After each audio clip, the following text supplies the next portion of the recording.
Antes de comenzar el video pongo un trigger warning de personas con condiciones médicas especiales, además de que voy a hablar también de maltrato animal.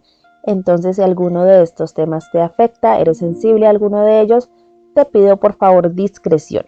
En la película del 2017, El Gran Showman, pudimos ver a Hugh Jackman como P.T. Barnum, un carismático, alegre y apasionado dueño del circo Barnum y Bailey, un circo lleno de personas especiales y diferentes, y que veían a P.T. Barnum como un padre y un mentor y un ser de luz y un guía. Bonito, ¿no? P.T. Barnum, de hecho, fue una persona real, nacido en Connecticut. Entonces tenemos una película biográfica que muestra a un cirquero que apreciaba a sus actores y a las personas que trabajaban con él, ¿verdad? Un empresario que les dio una voz a personas marginadas de la sociedad, creando un mundo único y de fantasía. ¿Verdad? ¿Verdad?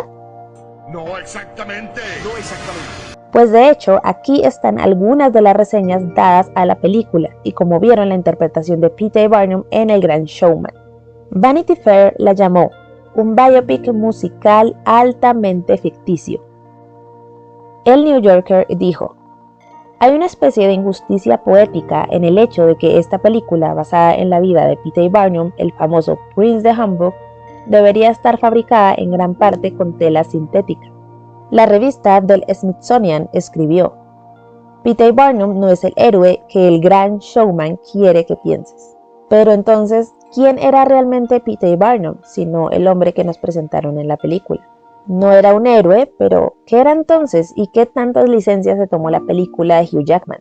Vamos a ver entonces la biografía de P.T. Barnum, la realidad del Gran Showman. Su nombre completo era Phineas Taylor Barnum y nació el 5 de julio de 1810 en Bethel, Connecticut.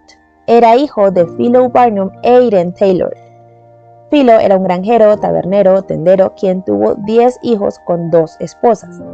Irene, la madre de P.T., era de hecho el 6º hijo de él, pero el primer hijo de Irene. La infancia de Phineas fue en un hogar muy conservador y dedicado a la iglesia congregacional. No era una vida muy interesante, por lo que el abuelo de Phineas, llamado igual, tenía una forma de entretención muy particular, y eran las bromas.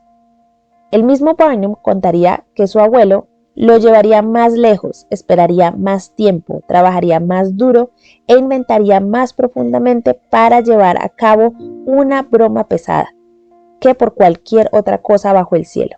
Y el biógrafo A.H. Saxon escribió: fue la personalidad bulliciosa de su abuelo y su amor por el engaño inofensivo y divertido lo que Phineas empleó durante su meteórico ascenso en la industria del entretenimiento. Las labores de su abuelo incluían juez, legislador, terrateniente y, no menos importante, estafador de lotería, algo que también influenció a Barnum. Y no, él tampoco escapaba de las bromas de su abuelo. En el bautizo de su nieto le regaló una escritura con una tierra de 5 acres, llamada Ivy Island, y mientras crecía no paraba de contarle historias acerca del lugar. Por supuesto, Barnum, siendo un niño, le contaba a todos lo rico que era, ya que era dueño de unas tierras. Pero cuando finalmente viajaron a Ivy Island, resultó que no era una isla mágica de maravillas y posibilidades, sino que era simplemente un pedazo de pantano cubierto de acres y roble venenoso, resultando en ser la burla de todos. Tenía 10 años cuando estos eventos ocurrieron, según la misma autobiografía de Barnum. Barnum, en términos generales, era un buen estudiante, destacaba en asignaturas como matemáticas, pero odiaba el trabajo manual. Trabajó en la tienda y granja de su padre hasta que él falleció en 1825. Barnum tenía solo 15 años y tenía el peso de proveer a su madre y hermanas. Tuvo una gran variedad de trabajos, incluyendo su propio periódico llamado El Heraldo de la Libertad, en Danbury, Connecticut. Pero se metió en problemas con eso, ya que estuvo 2 meses en prisión por difamación, cosa que aprovechó para ganar cierta notoriedad como campeón del movimiento liberal. Empezó a trabajar en una tienda en Grassy Plains, justo afuera de Bethel, su ciudad natal, donde conocería a su eventual esposa por 44 años, Charity Hallett, de 21 años. Tenía él 19 años y tendría con ella 4 hijas. Fue más o menos por el mismo tiempo que empezó a incursionar en inversiones, esquemas de especulación y le llamaba la atención el entretenimiento en masa. Barnum creía que podría encontrar algo sorprendente para exhibir y que tendría éxito siempre y cuando la gente creyera que su dinero había sido bien invertido. Como es en esta parte en la que me quiero enfocar, no ahondaré en los negocios del hombre más que en qué hacía para tener a flote aquellos negocios. Su carrera como el autoproclamado rey de los embusteros arrancó cuando tenía 25 años, y un cliente llamado Collie Bartman entró a la tienda de abarrotes que Barnum había fundado con John Moody. Este hombre sabía que Barnum tenía un especial interés por las cosas extrañas. ¿Qué fue lo que este hombre le ofreció a Barnum a modo de curiosidad? Joyce Heath, una mujer afroamericana que decía tener 161 años de edad y que supuestamente había sido niñera de George Washington. Esto, por supuesto, era falso y la mujer tendría aproximadamente 80 años de edad. Barnum comenzó su carrera de entretenimiento comprando una anciana ciega que casi no se podía mover a un precio de $1,000 para hacerla trabajar aproximadamente 10 horas diarias. Los pósters para atraer a las multitudes decían: Joyce Heath es sin duda la curiosidad más sorprendente e interesante del mundo. Ella fue la esclava de Agustín Washington, el padre del general Washington, y fue la primera persona que visitó al infante inconsciente, quien en días posteriores condujo a nuestros heroicos padres a la gloria, a la victoria y a la libertad. Para usar su propio lenguaje al hablar del ilustre padre de esta patria, ella lo crió.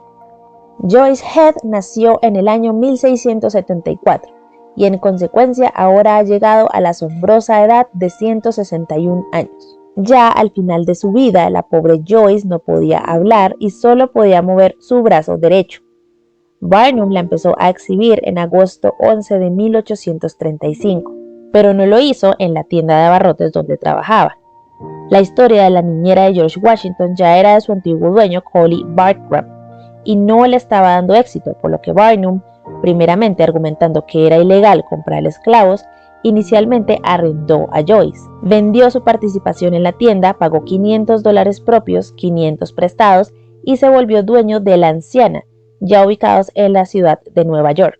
Empezó a exhibir a Joyce en el Jardín de Niblo, un teatro de la ciudad, pero obviamente los escépticos surgieron. Al momento de ser exhibida, Heath era muy pequeña, tenía muchas arrugas, no tenía dientes y sus uñas eran muy largas. Según Harriet Washington, escritora americana, Barnum le sacaba los dientes a la fuerza para hacerla ver mayor. De acuerdo a Raymond Fitzsimmons en su libro Barnum en Londres, él inundó las calles con pósters y publicidad. Cuando la popularidad de Joyce bajaba a Nueva York, se iban a Nueva Inglaterra diciendo que ella usaba el dinero ganado para sacar a sus bisnietos de la esclavitud. Esto también lo decía para argumentar que ella trabajaba por voluntad propia y no era una esclava, que era ilegal.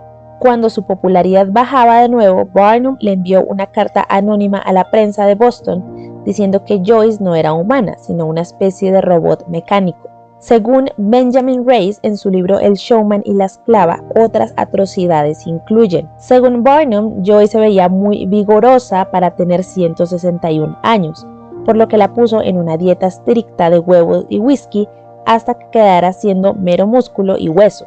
La extracción de los dientes lo hacía con Joyce ebria, ya que sobria ella se resistía.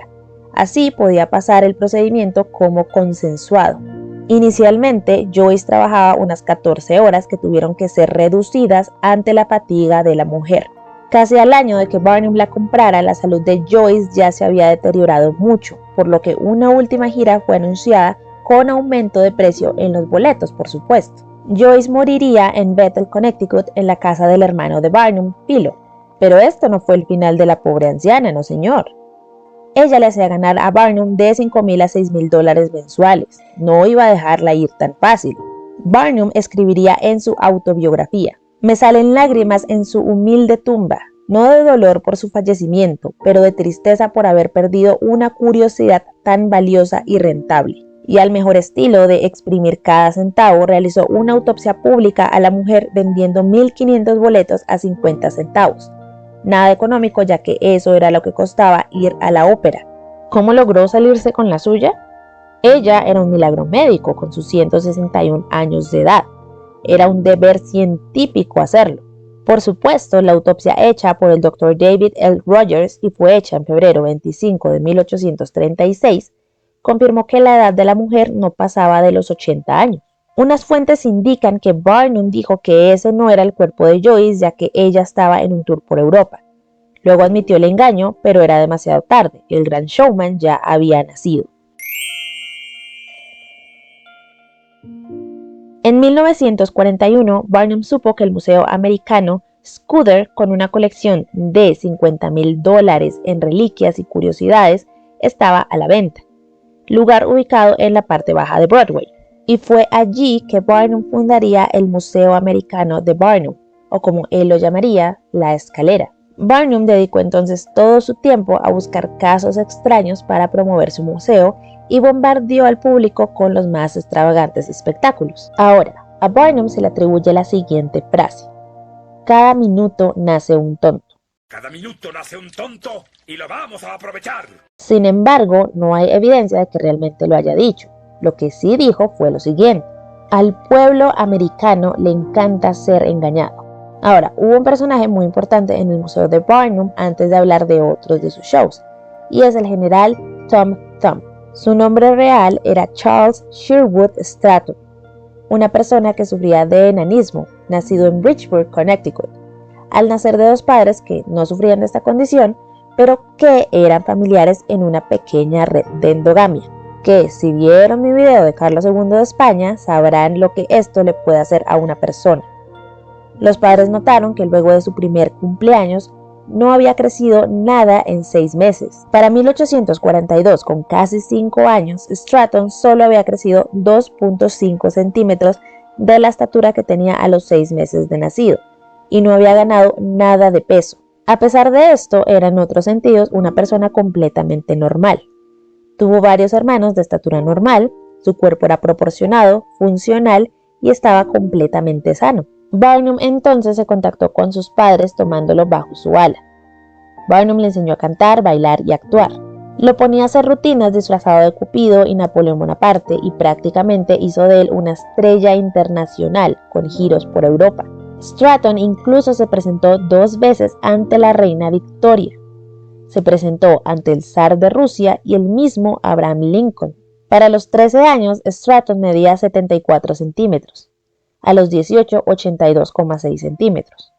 Cumplió la mayoría de edad a los 21 años, midiendo 86 centímetros. Fue Stratton el que le dio a Barnum un poco de clase y elegancia, ya que antes de él Barnum no tenía una buena imagen del todo, pero los shows de Stratton eran entretenidos y divertidos, entonces los shows baratos de carnaval pasaron a ser valorados como shows teatrales en Estados Unidos. Ahora, Stratton tuvo una vida buena.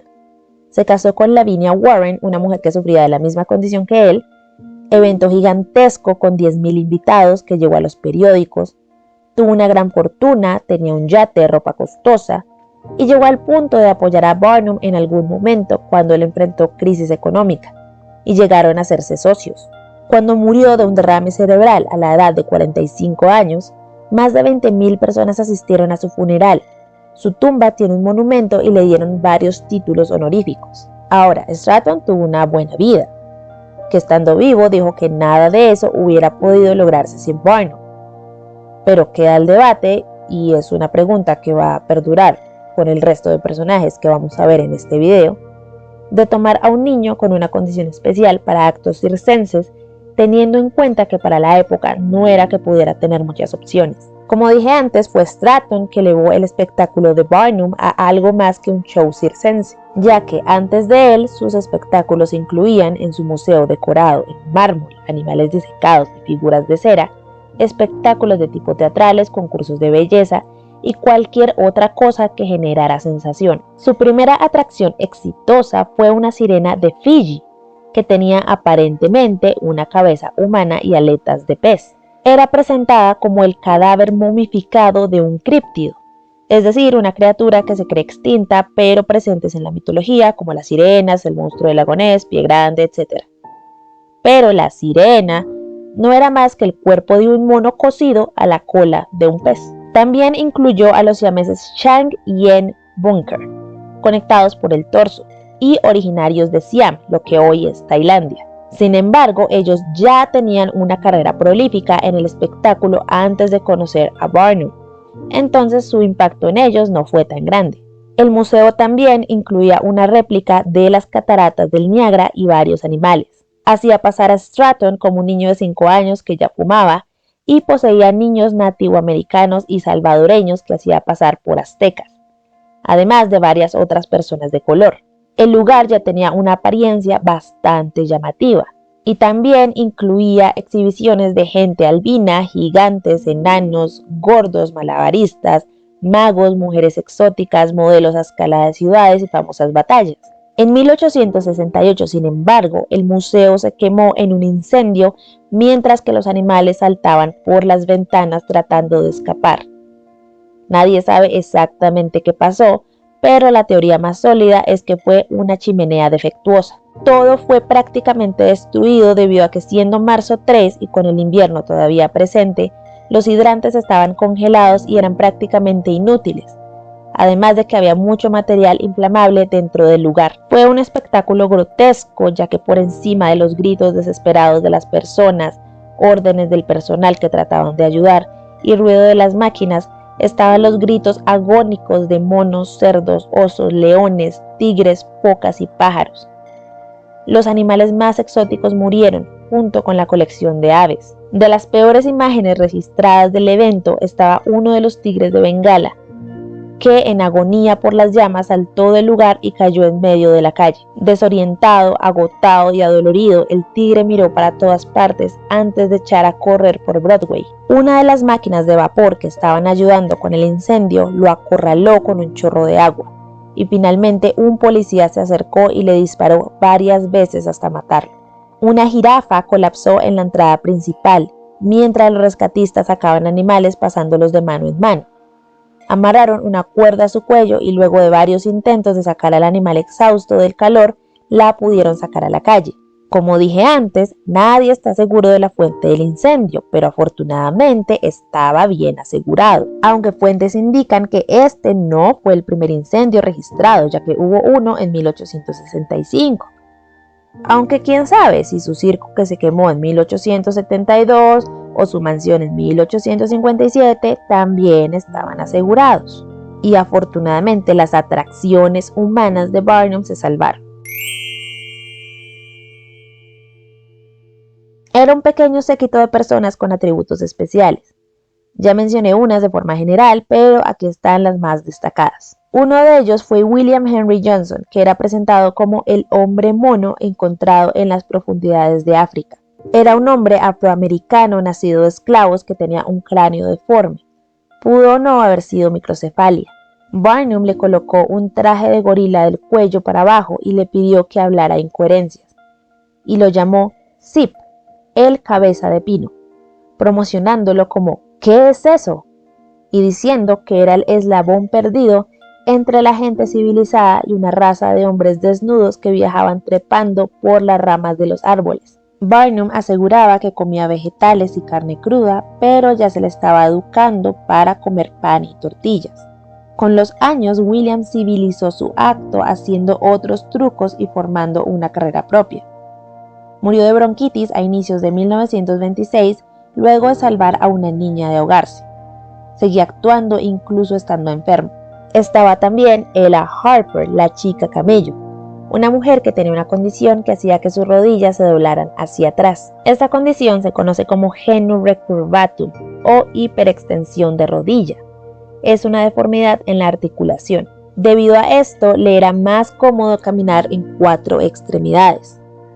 Aparecía entonces con un camello junto a ella para empatizar la comparación. En realidad era simplemente una chica que sufría de esa condición y a la edad de 16 años renunció a la vida del espectáculo para dedicarse a estudiar. Se volvió una maestra de escuela, se casó y se conoce que murió de cáncer en 1921. Annie Jones, la mujer barbuda, era otra de sus exhibiciones más populares.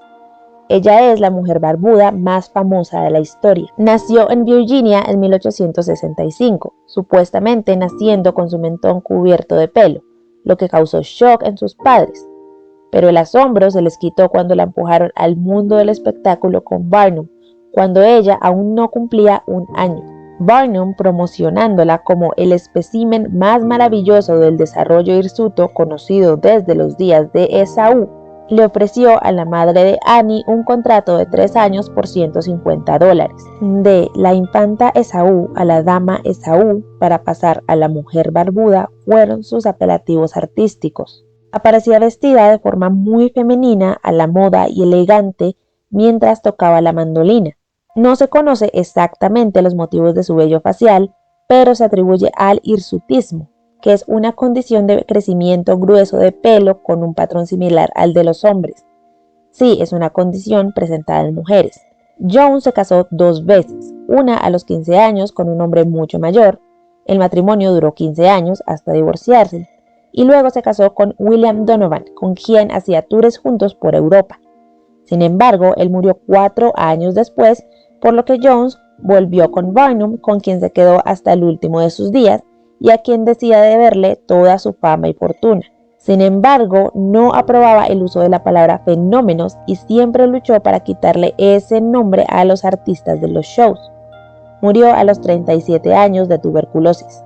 Otros nombres destacados que trabajaron con Barnum incluyen Ellie Bowen, el acróbata sin piernas que padecía de focomelia; Kitty Smith, la dínamo sin brazos, una mujer que luego de haber sufrido un accidente tuvo que aprender a vivir su vida utilizando únicamente sus pies; Felix Wehrle, el hombre de la piel elástica, el cual era contorsionista que sufría del síndrome de Ehlers-Danlos, un trastorno que hace que las articulaciones sean muy flexibles y la piel sea hiperelástica; Isaac Sprague, el esqueleto humano, el cual sufría de una especie de atrofia muscular que evitaba que desarrollara masa o subiera de peso; Prince Randian, o el torso viviente, un artista guyanés con síndrome de tetraamelia que causa malformaciones y la ausencia de las 4 extremidades. Su acto consistía en disfrazarse de oruga, serpiente o una papa mientras hacía diferentes actividades. Fedor Jepchiou, conocido como Jojo, el chico de la cara de perro, un hombre que sufría de hipertricosis o síndrome del hombre lobo, a quien Barnum describía como un salvaje que no podía ser civilizado, e inventó una historia de un cazador que lo rastreó y cazó en Rusia. Shang Wu Gao, el amable gigante chino de 2,35 metros. Ita Lake y James Morris, la mujer y el hombre de goma. Barney Baldwin, la maravilla de cuello roto que lo podía girar 360 grados. Jonathan Bass, el hombre osificado, un hombre que sufría de una enfermedad que inmovilizaba su cuerpo. Ashuri Ben, el chico leopardo, un afroamericano con vitiligo, entre muchos otros. Cabe resaltar que no todas estas personas estuvieron con Barnum todo el tiempo. Muchos fueron espectáculos temporales y otros se iban para tener una vida normal, y otros más terminaban regresando y Barnum los contrataba nuevamente. Luego del incendio de su museo, Barnum se movió en tren con todas sus atracciones. Los animales nunca dejaron de ser parte de los espectáculos de Barnum. En una ocasión alquiló un barco para robar elefantes de sus familias en Sri Lanka. 9 elefantes y una cría permanecieron en una bodega de un barco por 4 meses. Según informes, uno de ellos murió.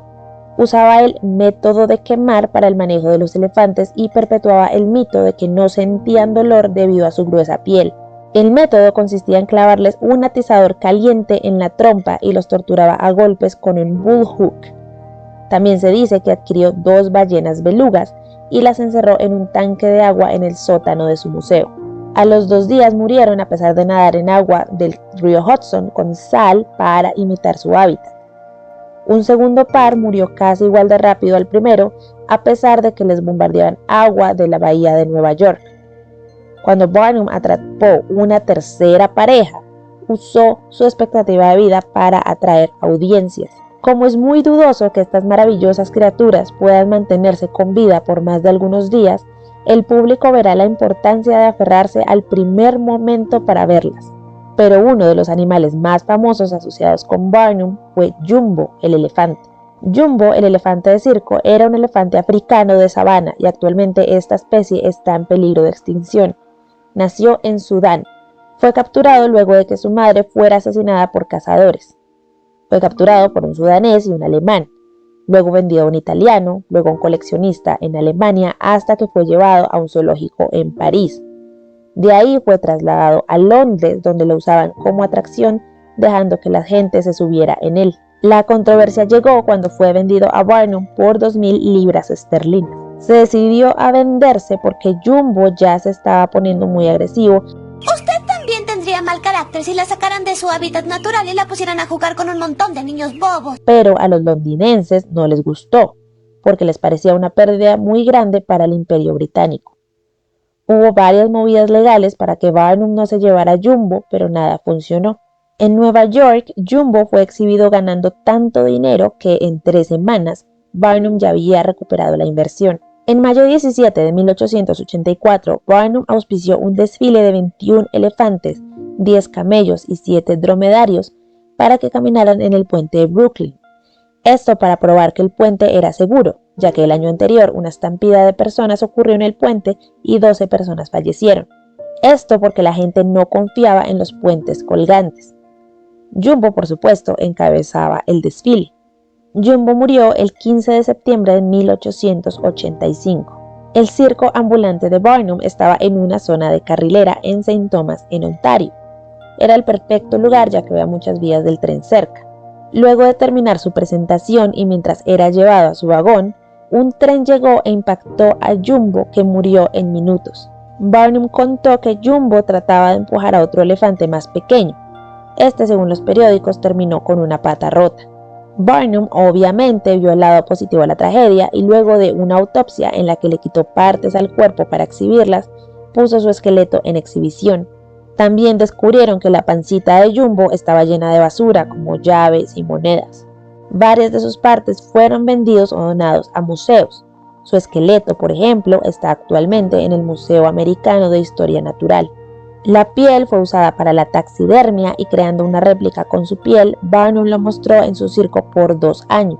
Jumbo es parte importante de la cultura popular, su nombre evidentemente se volvió sinónimo de algo de gran tamaño. Tiene estatuas, cómics, canciones dedicadas a él, e incluso se cree que Dumbo, el elefantito de Disney, es su hijo, ya que su madre lo llama Jumbo hijo. Pequeño... perdón, ¿cómo se llamará? Ay, Jumbo. Jumbo hijo. Este video ya estaba bastante largo, como para dar todos los detalles del elefante, pero un análisis post-mortem se reveló que Jumbo estaba, fingamos sorpresa, mal alimentado, maltratado, magullado en tendones por exceso de trabajo y ni siquiera había podido alcanzar su máximo tamaño a la hora de morir.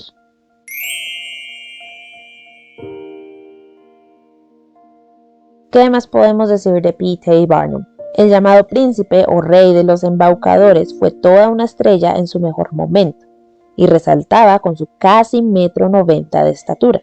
Los amigos lo consideraban bondadoso, considerado y amable, pero también parsimonioso y egoísta. Fue manager de la cantante Jenny Lind por un tiempo, pero se terminó sintiendo incómoda por el exceso de esfuerzo de marketing del tour que éste hacía.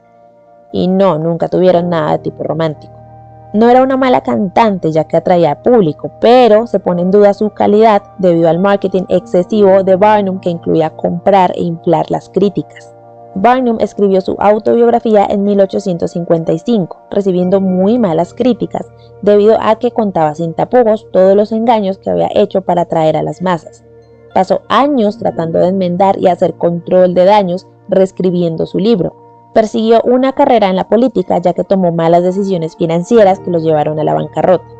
Esto cuando ya había buscado el retiro y había escrito su autobiografía, pero empezó a dar unas conferencias en Londres en 1858, llamadas El arte de conseguir dinero o éxito en la vida, que fueron muy populares y lo llevaron a tomar esa decisión. Decisión que logró que ganara las elecciones a la legislatura de Connecticut de la ciudad de Fairfield en 1865. Trabajó para la ciudadanía de la comunidad afroamericana, fue reelegido y como alcalde de Bridgeport en 1875, redujo tarifas de servicios públicos, mejoró suministro de agua y cerró casas de prostitución. Tuvo un segundo intento fallido para retirarse, pero la muerte de su esposa Charity y un segundo matrimonio con Nancy Fish y la apertura de su circo lo mantuvieron ocupado. En abril de 1874, Barnum abrió el gran hipódromo romano de Barnum, comprando atracciones por todo el mundo, alardeando de tener el mejor show del mundo. Compró un circo rival que terminó llamándose Barnum and Bailey Circus. Curiosamente, se volvió un hombre de circo ya con 60 años, y fue en este circo que adquirió al pobre Jumbo. Con 81 años enfermó y pidió que su obituario fuera publicado por adelantado. Él había pasado sus intentos de retiro en una residencia que él llamaba Iranistán, pero esta se quemó en 1857, por lo que sus últimos días los pasó en su mansión llamada Marina. Murió dormido el 7 de abril de 1891. El Times de Londres hizo eco de la noticia diciendo: él creó el oficio de hombre de espectáculos en una escala grandiosa. Pronto se dio cuenta de esa característica esencial de una democracia moderna, su disposición a ser conducido a lo que la divierte y la instruye. Su nombre ya es un proverbio y un proverbio continuará. Un showman de escala grandiosa. El Washington Post declaró: el americano más conocido que alguna vez vivió. Y Charles Godfrey Leland, un antiguo empleado, lo recordaría como: de un corazón bueno y benevolente y dotado de un sentido de la diversión que era incluso más fuerte que su deseo por los dólares. Qué figura tan polémica y difícil. Además de lo que ya dije a lo largo de todo este video, él fue un claro pionero de este tipo de espectáculos que hizo que se perpetuaran estereotipos, y en muchos lugares, como los llamados circos humanos, las personas afroamericanas eran explotadas y burladas, además de otras personas con características especiales. Como él se pegaba de cualquier cosa que fuera popular, por supuesto, el blackface no faltaba, por ejemplo. Recordemos a la anciana Joyce Head y William Henry Johnson, que por su microcefalia lo vendían como no un mono, no un hombre, sino algo en la mitad, y que el entrenador blanco lo entrenaba para encajar en la sociedad. Barnum se jactaba de los regateos que hacía en los mercados de esclavos. Una anécdota publicada en el New York Atlas en 1845 cuenta cómo tenía un esclavo como valet. Todo esto cuando la esclavitud ya estaba abolida en el norte de los Estados Unidos. Barnum sospechó que el hombre le estaba robando, por lo que luego de darle 50 latigazos lo vendió en Nueva Orleans. Luego de ese viaje vendió el barco en el que iba por dinero, azúcar, melaza, una mujer negra y su niño, vendiéndolos después en San Luis. Esto 2 años luego de haber pasado como abolicionista en Providence. Fue parte activa de la tortura animal y obviamente prácticas como las suyas llevó a que muchas especies ahora mismo estén en peligro de extinción.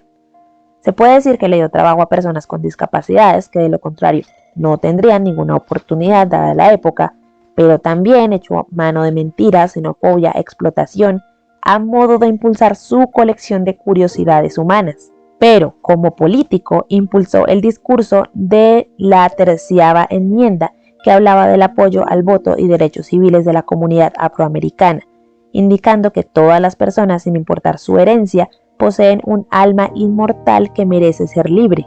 Entonces, ¿qué piensan ustedes? Yo sé que no vale la pena insistir en juzgar a una persona de los 1800 con los lentes de la sociedad actual, como por ejemplo en cuanto al trato con los animales. Pero con lo otro, en mi humilde opinión, pienso que las acciones valen más que 1000 palabras.